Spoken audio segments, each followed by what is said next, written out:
போன பாகத்தில் நரசிம்மர் எப்படி ஹிரண்யனை கொன்னார், பிரகலாதன் எப்படி ராஜாவான்னு நல்லாட்சி புரிஞ்சான்னு இப்போ நம்ம முன்னாடியே பார்த்தோம்.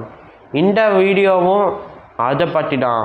இன்றைக்கி நான் உங்ககிட்ட சொல்ல போகிற விஷயம் என்னென்னா, அஹோபிலத்துக்கு அடுத்ததாக ஆந்திர பிரதேசத்தில் இருக்கக்கூடிய சிம்ஹாச்சலம் அப்படின்னு அழைக்கப்படுற அந்த ஒரு மலை சார்ந்த இடத்துல இருக்கக்கூடிய அந்த நரசிம்மர் கோவிலை பற்றி தான் பார்க்க போகிறோம்.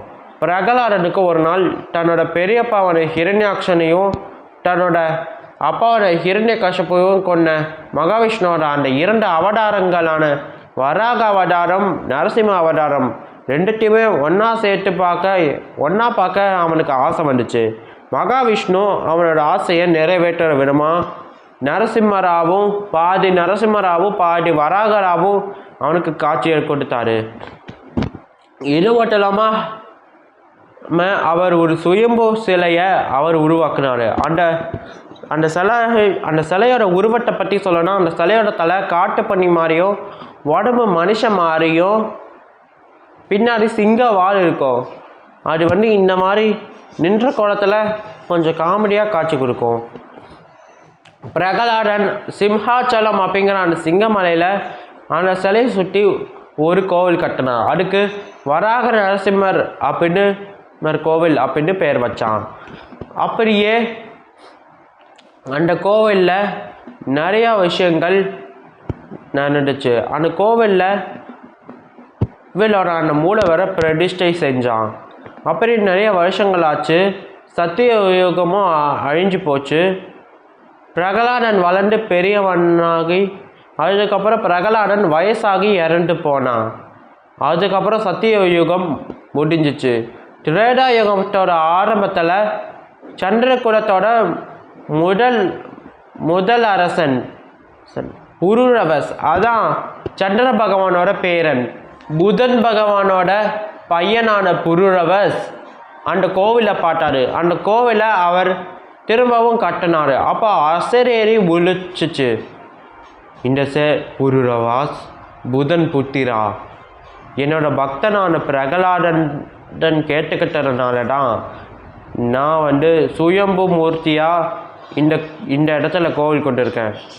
என்னோட மூலவரான இந்த வராக நரசிம்மரோட உருவம் காட்டு பண்ணிட்டாலையும் மனுஷ உருவம் பின்னாடி சிங்கவால் கொண்டு இருக்கிற உருவம். இதை பொதுமக்கள் யாராலையும் பார்க்க முடியாத மாதிரி ஒரு வருஷக்கணக்காக இதை நீ சந்தனத்தால் மூடி வைக்கிற இதை சுற்றி சந்தனத்தால் மூடி வைக்கிற மாதிரியும் ஒவ்வொரு வருஷத்துக்கும் ஒரு தடவை வைகாசி மாதம் 3ஆம் நாள், அதான் அக்ஷய திருதியை பண்டிகைக்கு மட்டும்தான் இந்த கோவில் மூலவரோட சிலையை சுற்றி இருக்கிற சந்தனத்தை நீ விளக்கி என்னோட உண்மையான உருவத்தை மக்களுக்கு தரிசனம் காட்டணும்னு சொன்னார். அந்த ஒரு நிஜரூப தரிசனம் நடக்கிற அந்த ஒரு நாள் தான் அக்ஷய திருதியை. அது மட்டும் இல்லாமல் தான் புருரவஸ் மகாவிஷ்ணு சொன்ன மாதிரி தான் அந்த மூலவர் சிலையை சுற்றி சந்தனத்தை பூசியிருந்தான்.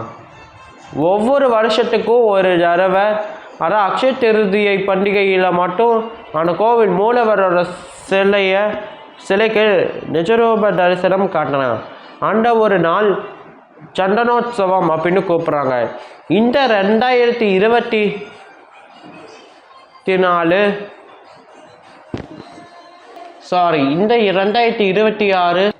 ஏப்ரல் 20ஆம் தேதி திங்கட்கிழமை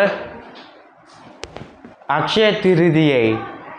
இந்த அக்ஷய திருதியில் இந்த வருஷம் நரசிம்மரோட உண்மையான உருவத்தை மக்கள் ரிவீல் பண்ணிட்டாங்க. பிரகலாதனை பற்றியும் நரசிம்மரை பற்றியும் நீங்கள் நல்லா தெரிஞ்சுக்கிட்டீங்கன்னு நினைக்கிறேன். ஓகே ஃப்ரெண்ட்ஸ், இந்த வீடியோ பிடிச்சிருந்தா லைக், ஷேர், கமெண்ட் பண்ணுங்கள். மறக்காமல் நம்ம Sribala vlogs and voice over சேனலுக்கு சப்ஸ்கிரைப் பண்ணுங்கள். கூடவே பக்கத்தில் இருக்கிற பெல் ஐக்கானையும் கிளிக் பண்ணுங்கள். அப்போ தான் நாங்கள் அப்லோட் பண்ணுற வீடியோ உங்களுக்கு உடனுக்குடன் நோட்டிஃபிகேஷனாக சேரும். நன்றி, வணக்கம். அனைவருக்கும் இனிய நரசிம்ம ஜெயந்தி நல்வாழ்த்துக்கள். உங்களுக்கு நரசிம்மரை பிடிக்கும்னா ஒரு சிகப்பு நிற இதயத்தை கமெண்ட் பண்ணிவிட்டு ஒரு சிங்கத்தையும் நீங்கள் கமெண்ட் பாக்ஸில் கமெண்ட் பண்ணிடுங்க. மறக்காமல் ஹாப்பி நரசிம்ம ஜெயந்தி. அது மட்டும் இல்லாமல் ஜெய் ஸ்ரீ நரசிம்மா, ஓம் நரசிம்மரே போற்றி அப்படின்னு கமெண்ட் பாக்ஸில் கமெண்ட் பண்ணிடுங்க. அப்படி நீங்கள் கமெண்ட் பண்ணாதான் எங்களுக்கு சந்தோஷம். சரி, இந்த வீடியோவை இதோட முடிச்சுக்கலாம்.